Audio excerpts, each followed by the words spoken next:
새해가 엊그제 같은데 설 연휴입니다. 이번에 저희가 방구석 특집을 설 특집으로 준비해서 그런지 뭐죠 그거? 뭐죠 그거? 딱 보면 모르시겠네요. 알아야 돼? 아 그거 있잖아. 대장금에서 한약 다리는 사람들 있잖아요. 항상 그렇게 다니는 그거 아닙니까? 제 조선 수군 아닙니까? 그래서 사실 저 설 특집으로 오늘 장군님께서 나오신다고 해서 특별히 조선 수군 분장을 하고 나왔습니다. 이제 그만해. 내놔. 내가 위험해갖고 놀라 그랬어. 놀라 그러지 말라 그랬어. 이놈 시키. 이놈 시키. 이거 우리 어렸을 때 많이 맞았는데 저런 걸로.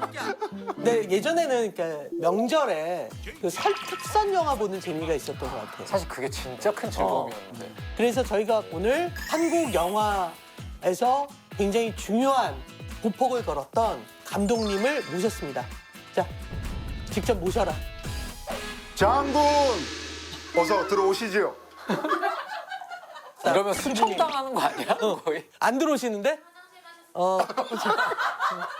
아니 근데 장군님도 화장실을 가셔야 돼. 그럼 장군님도 화장실 가셔야 돼. 장군! 어서 들어오시지요. 아이고 쑥스러워라. 반갑습니다. 보시죠. 전의 요지인 이치를 그냥 내주면 더 위험하다. 어서들 시행하라. 살고자 하면 죽을 것이요 죽고자 하면 살 것이다. 그런 심정으로 영화를 만들었던 것 같습니다. 아니 아유 참. 근데 이 괴이한 복장은 그 세 편의 작품을 만든 입장에서 이 복장 어떻습니까? 엉망진창이네요. 네, 구체적으로. 그 포졸 복장이지 전투 복장은 아닌 것 같아서. 네. 고증은 철저하게 실패한 걸로. 어쨌든 이순신 장군 3부작을 완성하신 김한민 감독이 방구석을 찾아주셨다고 하니까 설 특집 분위기가 정말 물씬 나는 것 같아요.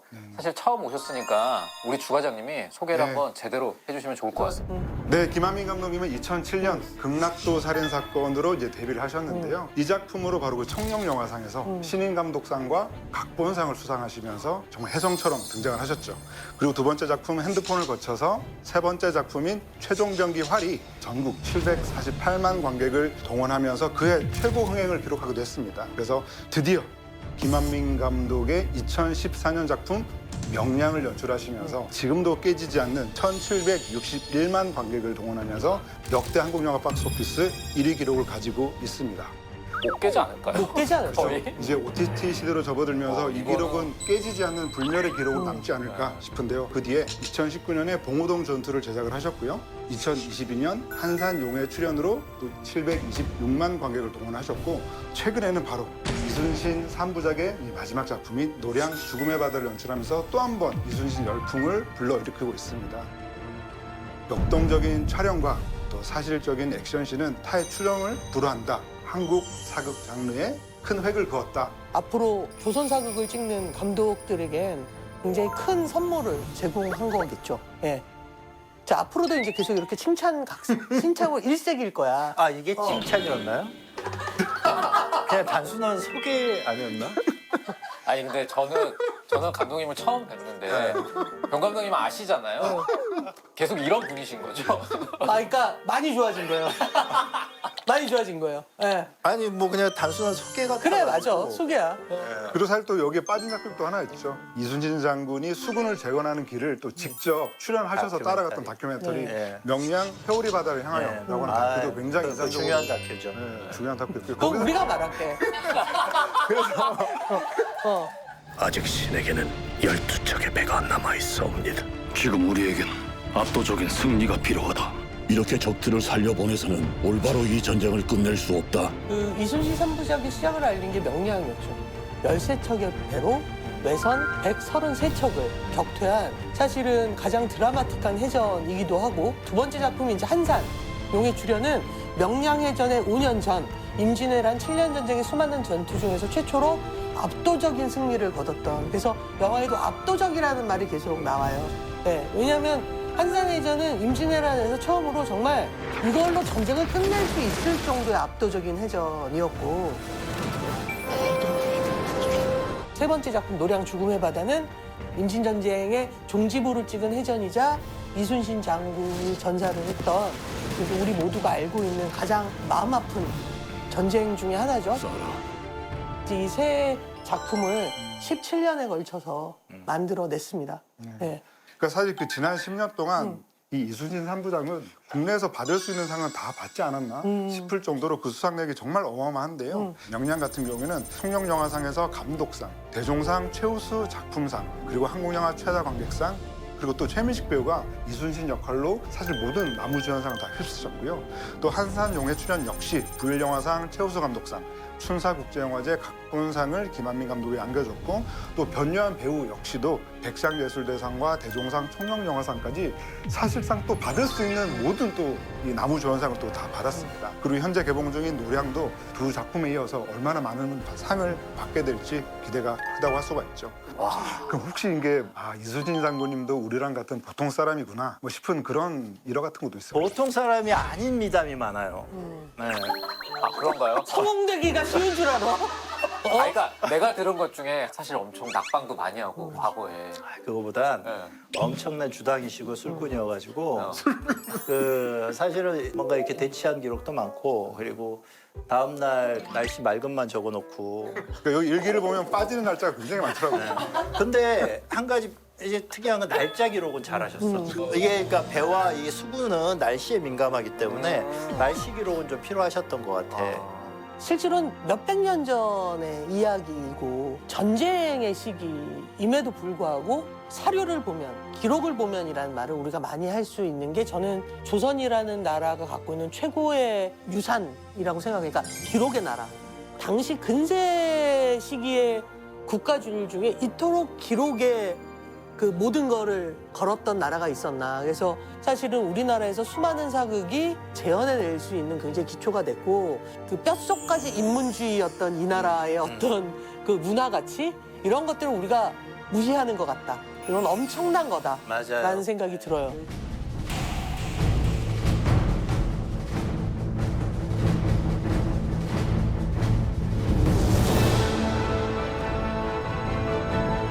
저는 또 궁금한 게 왜 역사 순서대로 구상하지 않았을까가 사실은 그게 제일 궁금하기는 해요. 그건 단순합니다. 명량이 제일 잘 될 것 같으니까. 제일 첫 바따로 왜냐면 가장 드라마틱한 얘기잖아. 그렇긴 하지. 그 이를테면 왕으로부터 버림받았다가 그야말로 쫓겨나듯 돌아와서 보니 자기가 구축했던 모든 것들은 없고. 망실했고, 명량을 극장에서 보던 그날이 너무 더웠어. 먹었어요. 사람들이 극장에 와서 피서를 하는 거잖아요. 근데 와서 영화를 보면서 뜨거워지는 거야, 다들. 그래서 그때 느꼈지. 야, 저 건방진 김한민 엄청 성공해서 더 건방져지겠구나. 아니, 태규 씨가 봤을 때 건방져 보이진 않잖아. 아, 그럼요. 좀 네. 진실해 보이긴 하지만. 네, 굉장히 네.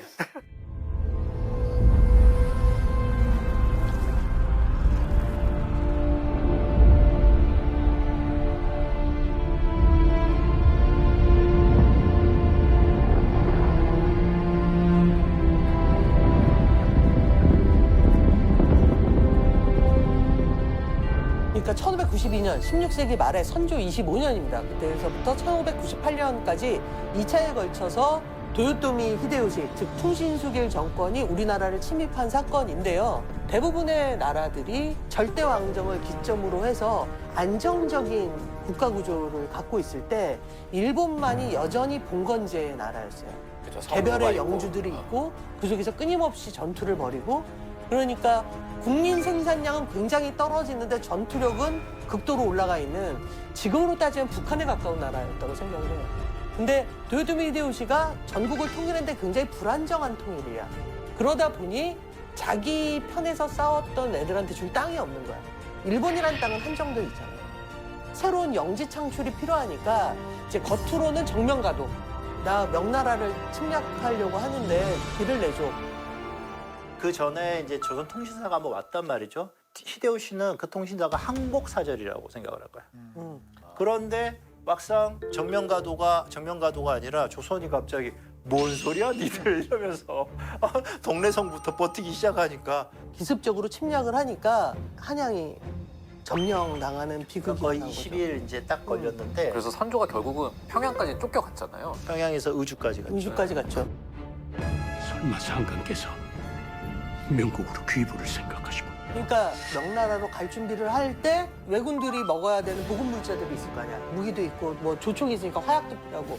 바로 그런 해상 경로를 봉쇄하면서 조선에 와가지고 전쟁을 벌이고 있는 왜군을 일종의 고립화시켰던 인물이. 영화 이야기로 가지 않고 역사 이야기로 가는 상황이 될 것 같아. 기다려봐. 너를 왜 2주에 걸쳐서 하겠니? 한 해로 끝나는 좀. 게 아니기 때문에. 웬만하면 한 인물을 2주에 걸쳐서 어. 안 하거든요. 그렇구나. 어. 내가 그 걱정을 할 필요가 없군요. 없는 거예요, 아저씨. 알아서 이렇게 매끈하게. 그러니까 정말 그 23전, 23승. 그러니까 전 세계 해전에 이런 경우의 수는 없는 것 같아요. 발포하라.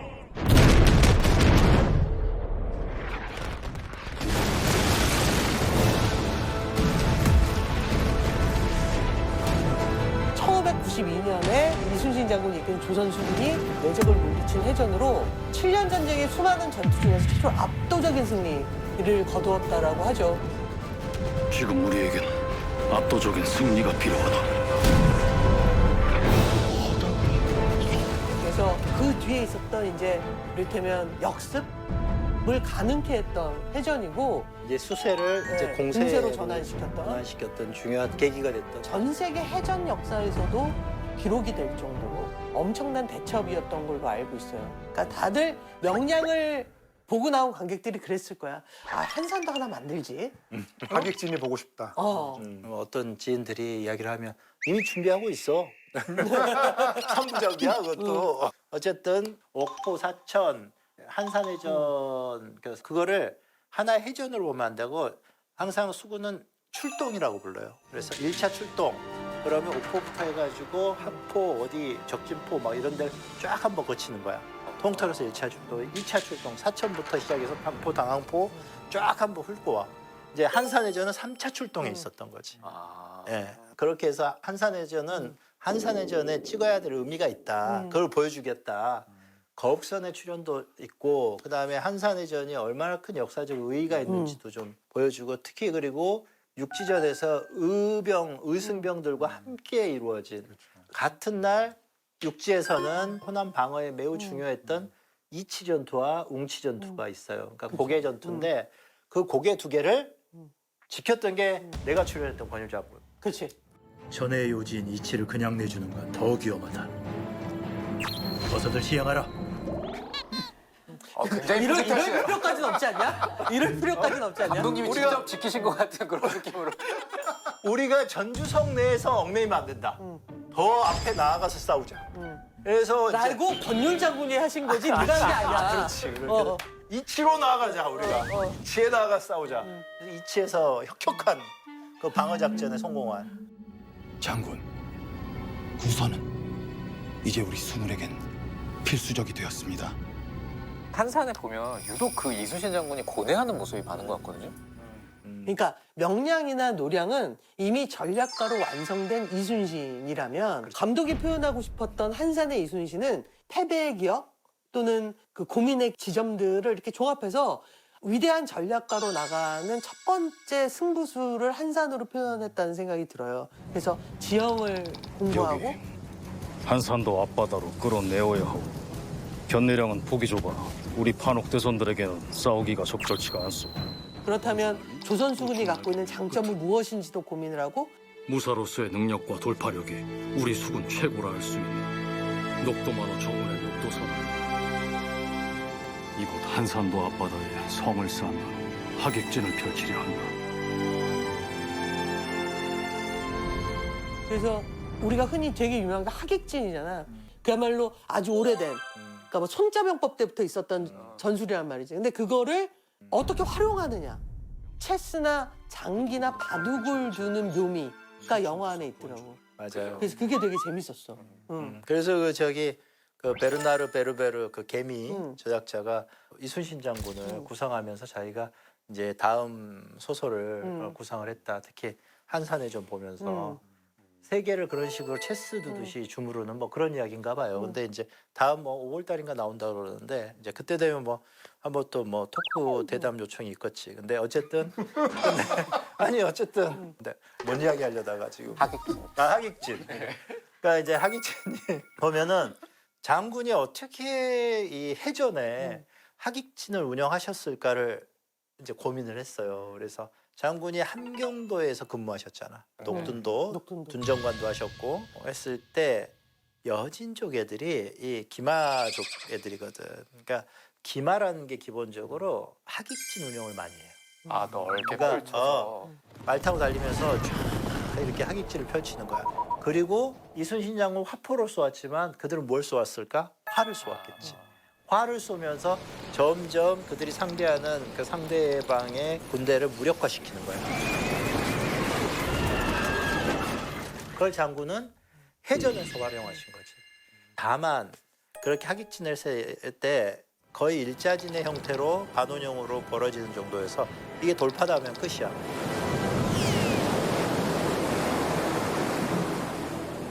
근데 또 이게 공교롭게도 협파단치가 그 한산에서 그 이야기를 하거든요. 味方原の一個去りってだけど信玄が徳川のかっこよこの字の打ち破しとけ信玄は避難手や刀で敵を撃ったのではない牙がひざめで踏み潰したのだ行け渡辺共に天国から踏み潰し蹴散らすのじゃ老人のうち高級人のごとく 이걸 딱 이야기를 하는 거야. 근데 그런 기록도 있고. 그러니까 야 이거 절묘하다. 그러면 내가 이순신이 꿈을 통해서 녹둔도에서 싸우던 장면에서 뭔가 성이 확 올라오면서 그런 꿈을 꾸시고 그 꿈에 대한 기록은 없습니다. 그런데 이제 제가 만든 거지만 그 꿈을 통해서 아 수성도 공성도 아닌 움직이는 성을 쌓자. 그게 하객진이다. 영화 속에서 이제 창조를 한 거죠. 근데 감독의 영화를 보면 저는 그 역사학자들이나 특히 군사 공부하시는 분들이 너무 좋아했을 것 같은 게 하객진인데 일종의 일자진에 변형된 하객진을 쌓는 이유가 당시 그 배로부터 시작을 해야 된다고 생각해요. 그러니까 그 우리가 얘기한 판옥선은 느려 보이죠. 느려요 실제로. 왜냐하면 평저선이기 때문에 느려. 근데 판옥선이 당시의 군사력을 봤을 때 세계 최강의 연안 함선이라고 볼 수 있고요. 튼튼하고 그리고 화포 기술이 조선이 굉장히 발달을 했고 발달을 했었죠. 그러니까 정말 판옥선에서 쏘는 포가 6km 정도를 쐈다고 하거든요. 예를 들어서 당시에 16세기까지만 해도 유럽조차도 해전은 기본적으로 그냥 백병전 월선해가지고 막 서로 켜서 막 가지고 싸우는 거죠. 그러니까 아마 당시에 가장 선진적인 전투를 벌였던 게 조선 수군일 거예요. 조선수군이었다. 16세기에는 아무도 그렇게 싸우지를 못했어요. 그래서 되게 재밌는 글을 읽었는데 그 16세기에 스페인 무적 함대를 이긴 영국의 드레이크 함대하고 이순신 함대하고 전쟁을 벌이면 누가 이길까? 그럼 이순신 함대가 이기죠. 근데 연안에서 싸우면 이순신 함대가 백전백승이고 근데 깊은 바다로 오면 속도의 문제가 있기 때문에 그 드레이크 함대가 유리하다 뭐 이런 그러니까 이것만 보더라도 당시에 굉장히 압도적인 화력을 갖고 있었기 때문에 선포전을 했던 거예요. 저도 그 당시에 이제 이 옷을 입고 이제 여러 됐다고. 해전에 참여했지만 그럼 죽어요. 그렇게 저기 뭐야 저런 무명 그 포조로 짓고 나갔다가는 너는 언제쯤 죽냐면 이순신 장군이 발포하라 해서 비읍을 발음하실 때 죽어.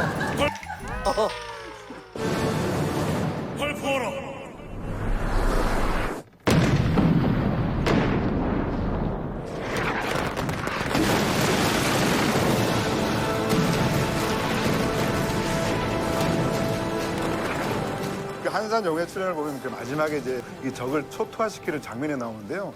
이건 어느 정도까지 고증이 된 장면이었을까 되게 궁금하더라고요. 해전의 낱낱이는 고증이 안 되어 있고 적을 유인해서 포격 섬멸했다라는 것은 분명한 기록이 있고 그리고 거북선이 어떻게 기동했는지는 모르지만 거북선이 참전했다라고 되어 있어요. 그래서 제가 봤을 때는 거북선은 돌격선의 기능을 충실히 했을 것이고 그 돌격선의 기본은 뭐냐면 적이 매섭게 속도를 내서 다가올 때 그들을 앞에서 예리하게 저지하고 적의 진을 흐트러뜨리고 이런 역할을 충분히 거북선이 했을 것이다. 그리고 그 사이에 조선수군 본대는 하객진을 완성하고 그리고 포격 준비를 했을 것이다. 뭐 그런 어떤 걸 토대로 했고 다만 하나 이제 또 내가 고민에 빠진 것은 왁기 작가 야스하루가 이순신 함대가 담포에 딱 와 있다라는 첩보를 입수하고 딱 거제도 영등포에서 멈추지를 않아 출발을 하지 않아. 그러니까 기록상으로는 겁을 먹었다라는 설이 많은데 나는 왁기 작가 야스하루 정도의 그 저기 임진년 초에 그 용인전투 가가지고 대승을 거뒀죠. 한 2,000명에서 한 3,000명 사이의 병력을 가지고 삼도 근황군을 끌고 들어오면서 괴멸시켜버린 건 정말 대단한 기습전이었지. 그러니까 그런 정도의 장수라면 해전에서도 섣불리 나가진 않았을 거다. 直ちに剣の領に向かい待ち伏せろ李承信がどう出るか 그래서 이제 이순신은 아 그러면 끌어내야지 해서 이제 그 끌어냈을 때 이제 5척에서 한 7척에 유인선이 들어갔다고 하는데 향도가 한번 유인해 보지요. 광양현감 어영담이 들어갔다는 설도 있고 제가 가겠습니다. 또는 이제 거제헐령 이울용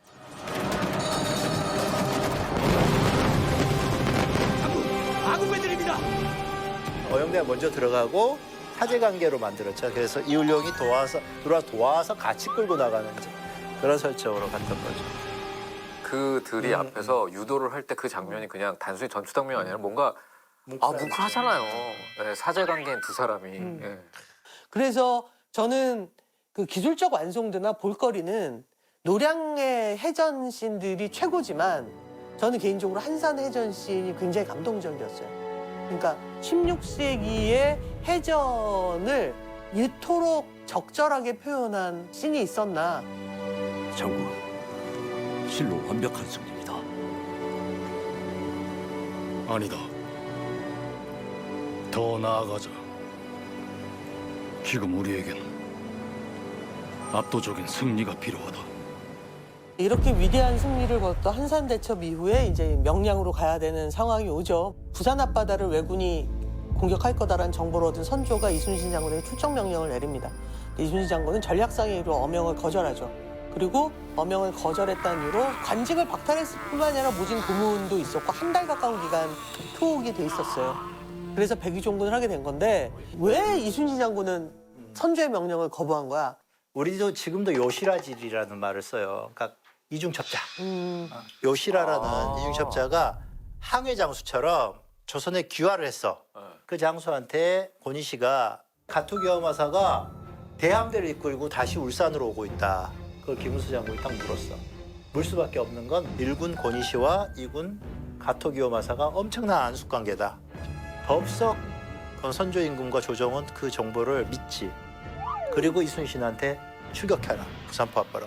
그러니까 이순신 장군이 처음에 묵묵부답 하더니 그건 불가하옵니다. 다 이러는 거야. 그러니까 아무리 고진 씨가 가토기오마사하고 안숙이어도 왜군의 장수 그자의 말을 어떻게 믿느냐. 정말 사실 합리적인 판단이지. 사실 그게. 당연한 판단이지 사실. 그래서 이순신 장군이 온갖 고문을 당하고 백의종군 시키니 칠청량 해전이 벌어지면서 원균이 대패를 하게 됩니다. 그 한산대첩까지 그 이순신 장군이 만들어냈던 거의 제가 사료를 보니까 250적 가까운 판옥선이었다라고. 천량에서 나는 봤소이다. 무려 1만이 죽었어. 그러니까 엄청난 부대인데 그걸 그냥 쪽박을 차게 된 그 당시에 이순신 장군에게 남은 수군은 수군 120명, 배가 12척에 불과했다고 해요. 그래서 그 명대사가 나오는 거잖아요. 아직 신에게는 12척의 배가 남아있사옵니다. 조정에서 선정관이 와가지고 삼도 수군 통제사 재임명 교서를 내리더라. 장군이 절대적으로 부족했다는 게 군사, 그 다음에 군량, 특히 군량에 대해서 굉장히 먹여 살려야 되는데 군량이 없으면 안 되잖아. 그런데 그 조양창에 보성 조양창에 군량이 있었어. 그 물자를 싣고 진도 벽파전 가시지. 그래서 겨우겨우 한 번 싸움할 수 있게끔 준비한 게 명량해전인 거죠. 대망의 명량해전이었다. 더 이상 살 곳도 물러설 곳도 없다. 살고자 하면 필히 죽을 것이고 또한 죽고자 하면 살 것이니 사실 여러 번 들어도 질리지가 않잖아요. 그 기적적인 승리.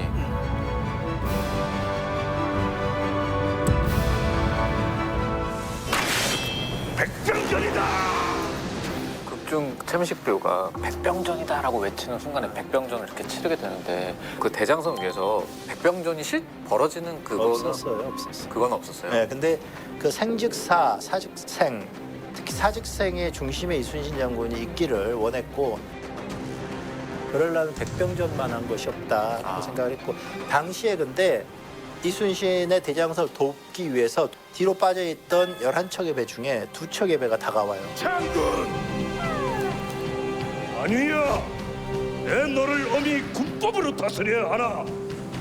지금은 전세가 시급하니 죽기를 각오하고 싸워라. 알겠느냐? 예, 장군! 그런데 안희의 배가 거의 대선 2척, 중선 2척이 휩싸여가지고 거의 자진할 분위기더라. 그래서 이순신 장군의 대장선이 그 구해주는 장면이 나오거든요. 그들이 붙어가지고 어떻게 싸웠겠어? 백병전으로 싸우고 있었겠죠.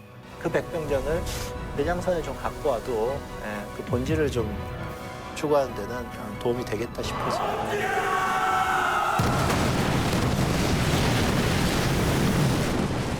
또 명량에는 굉장히 또 인상적인 장면들이 되게 많이 있는데요. 그 중에서 제가 또 기억에 남는 장면은 바다에 이제 대장선이 빠지려고 할 때 이 백성들이 이제 잡아서 이렇게 줄로 그렇죠. 구해주는 그런 장면이 나오잖아요. 그러니까 그런 장면들도 어떻게 좀 구상하셨을까 궁금하더라고요. 그 명량해전의 굉장히 중요한 특징이 뭐냐면 그 해전의 특징이 관중이 있었어. 관중.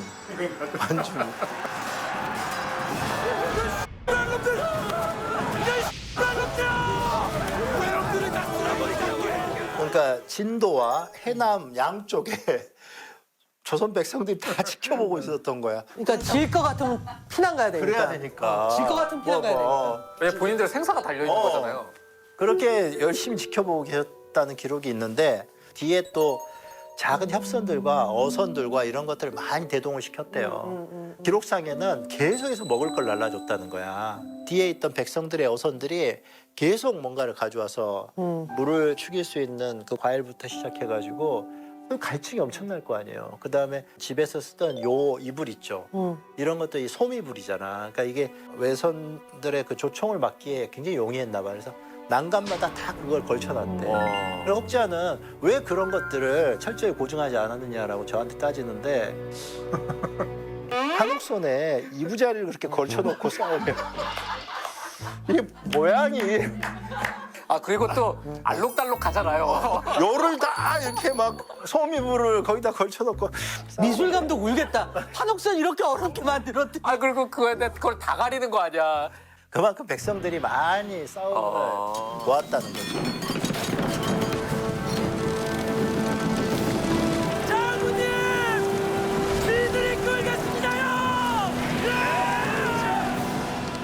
결국 이거는 그러한 어떤 백성들과 민의 도움이 좀 장군과 함께하면 그래서 이제 그런 것을 그 해오리 바다에서 꺼내는 장면으로 하나로 그냥 좀 압축해서. 왜냐면 이 지금 말씀해 주신 게 굉장히 중요한 게 그 당시에 이제 명량 개봉했을 때 그 백성들이 이렇게 보고 있고 사실 굉장히 중요한 포인트잖아요, 영화에. 근데 그거가 영화적인 장치로 생각하는 분들이 되게 많아요. 진짜? 네, 의외로. 어떤 그 영화의 마지막에 극적인 어떤 뭐 감정에 호소하거나 근데 그게 아니라는 역사적인 사실에 기반해서 그런 것들을 하셨다는 걸 얘기를 들으면 명량을 만약에 한 번 더 보시거나 아니면 이미 보셨던 분들한테 도움이 많이 될 것 같아요. 그렇죠.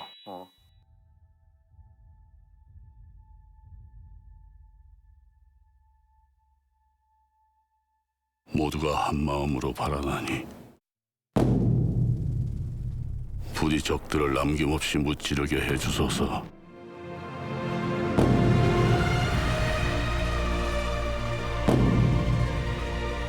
이제 이순신 장군의 마지막 전투이자 이순신 장군 3부작 마지막 작품 노량 죽음의 바다에서 얘기를 해볼 차례인데 이 작품은 조선은 물론이고 왜군과 명나라 군대까지 등장해서 이전보다 뭔가 더 복잡해진 이 동아시아의 정세를 보여주는 작품이거든요. 자, 일단 노량해전은 배경부터가 달라요. 뭐냐면 모두가 종전을 얘기하고 있어.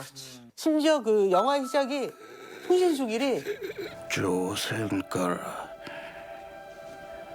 시리적 이러고 죽는 거에서 시작을 하기 때문에 이미 영화가 전쟁은 끝났다.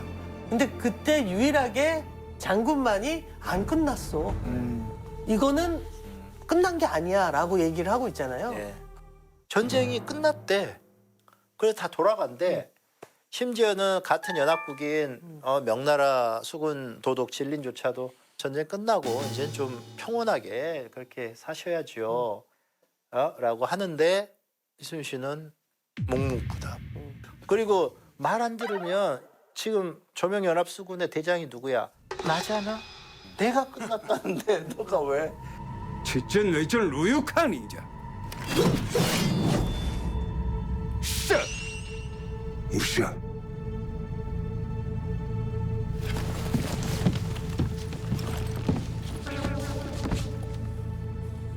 한 번 죽는 것은 아깝지 않다. 허나 대장이 되어 적을 놓아주고 우리 백성을 죽일 수는 없지 않겠나? 내가 노량에서 하나 아차 싶은 게 조명연합수군 대장 진린으로 해놓을 걸. 근데 이순신의 기계가 어떠했는지를 그렇게 해놓으면 훨씬 더 그쵸? 이게 더. 그러니까 왜 진린이 지가 이순신 장군을 마음에 안 든다 죽이려고 칼을 꺼내? 이런 것들이 아차 싶더라고. 근데 대략적인 건 다 있으니까 뭐. 그런데 명나라 수군이 본격적으로 들어오는 건 이제 정유재랑 끝나고, 그러니까 영량해전 이후에 울산성 전투, 그 울산성을 함락 직전에 거의 외성까지 파괴하고 이제 내성에서 가토기요마사가 진짜 할복하려고 그랬대요. 여기다가 먹을 건 없고. 네, 그런데 이제 뭐 부산 쪽에 있었던 사천에 있던 막 그 왜군들이 도우러 온다라는, 특히 수군이 울산 태화강으로 싹 들어오니까 아, 이게 지금 이순신만 있었으면 이순신이 뒤에서 배후에서 어떻게든 좀 해주면 좋겠는데 수군이 지금 재건 중이라 한참 해서 광동 쪽에 있었던 이제 명나라 수군들이 대거 들어와요. 그게 이제 진린이야. 도독 진린과 부도독 등자룡이 이제 들어오는 거지. 그 등자룡은 등소평의 직계 선조예요. 아, 그래요? 예. 덩샤오핑에. 그래서 이제 중국에서도 노량에 대해서 관심이 많아요, 사실. 저도 이 세 번의 해전에 다 참전을 했는데요. 이 명량과 너무 한산 가혹한 같은 거 아니야? 너무 가혹한 거 아니야? 나이 많은데 그 세 번을 다 짬전. 아니 그 정도로.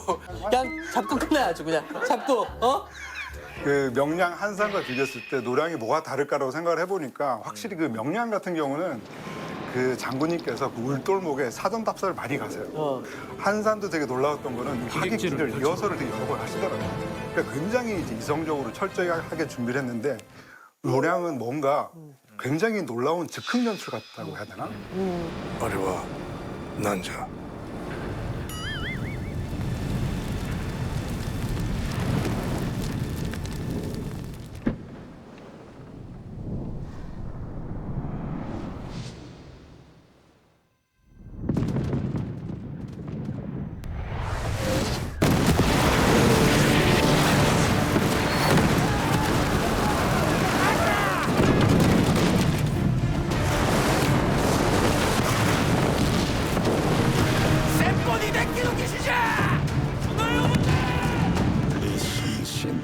당시 그 영화 속 해전 장면을 보고 있으면 당시 그 조선 수군의 무기가 정말 어마어마하거든요. 그래서 이런 무기들을 굉장히 고증에 충실한 장면도 많지만 거기에 좀 어떤 감독님의 어떤 상상력에 더해진 장면도 있지 않을까. 대장군전에 불붙은 대장군전 같은 경우 노량에서. 그러니까 화살만 불화살을 쏠 수 있나?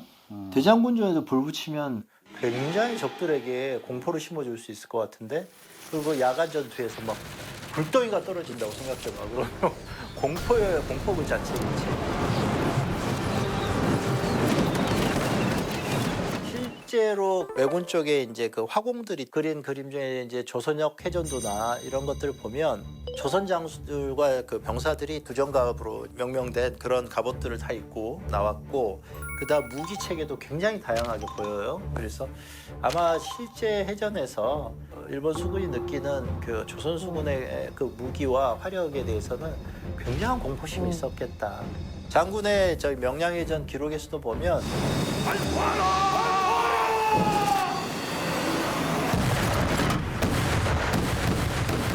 본인의 그 대장군 하나와 싸우는데도 그 콧소리와 그 막 함성 소리와 그 다음에 여러 가지 곡소리와 이런 것들이 진짜 우레와 같았다라는 표현을 쓰거든요.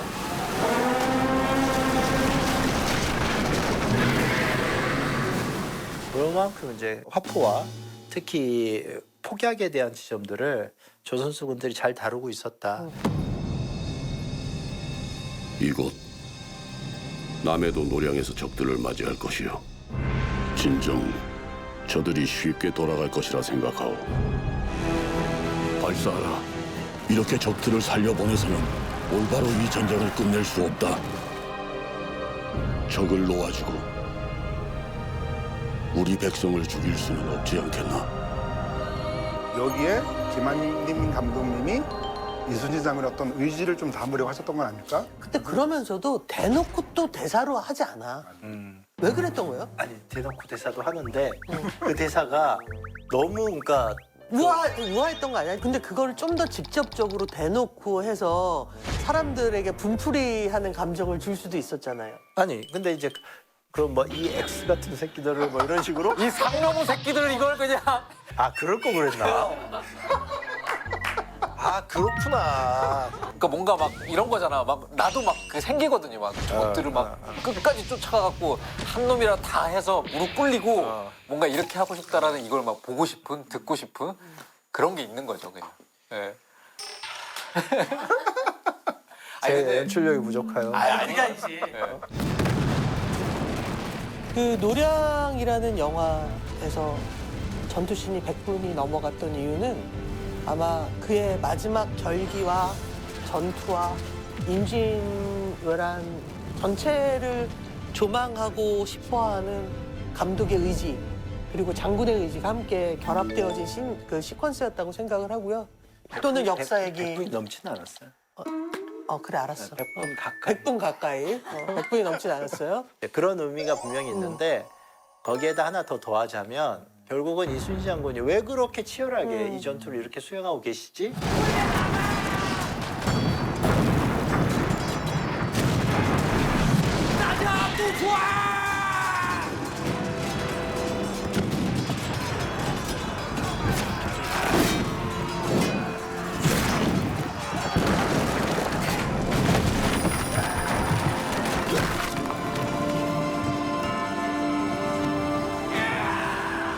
안전의 롱테이크에서 이제 태양 뜨면서 딱 바라보는 그 고독한 이순신.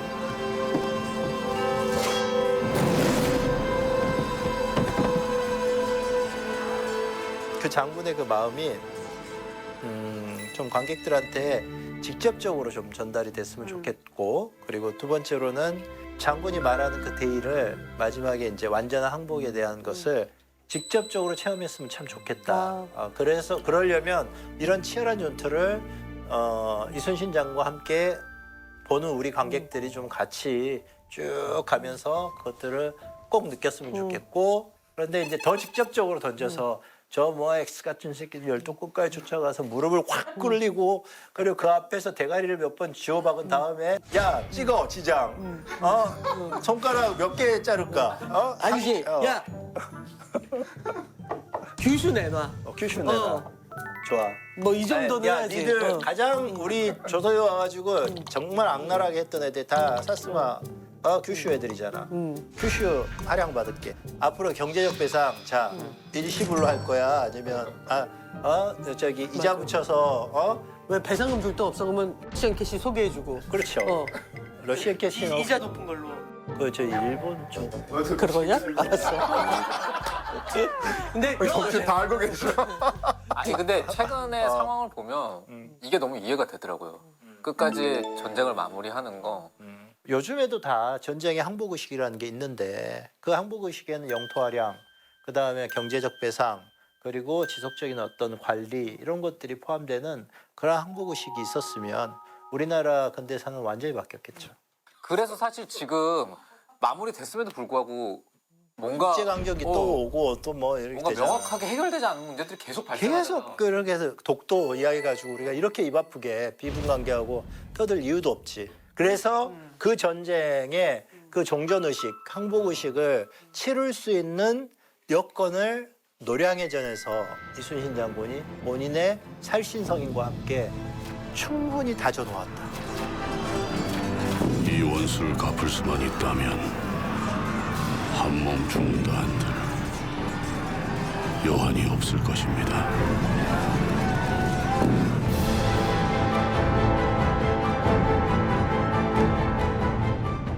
그래서 저는 이순신 장군을 다뤘던 모든 작품들, 다뤘던 모든 것 중에 그 위대한 장군의 죽음을 다룬 가장 백미였다고 생각을 하고, 거기에는 감독의 노력, 감독의 능력도 있고, 또 김윤석이란 배우가 끝내 해내는 어떤 지점들, 그러니까 대단해. 네, 이 세 명의 이순신이 각기 자기가 이순신 역할을 해야 되는 이유를 증명했다.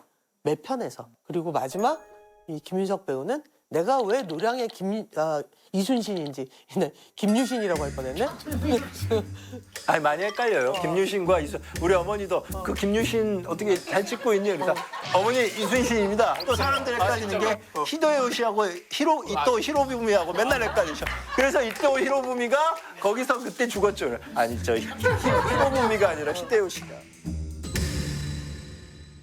발포하라. 발사하라.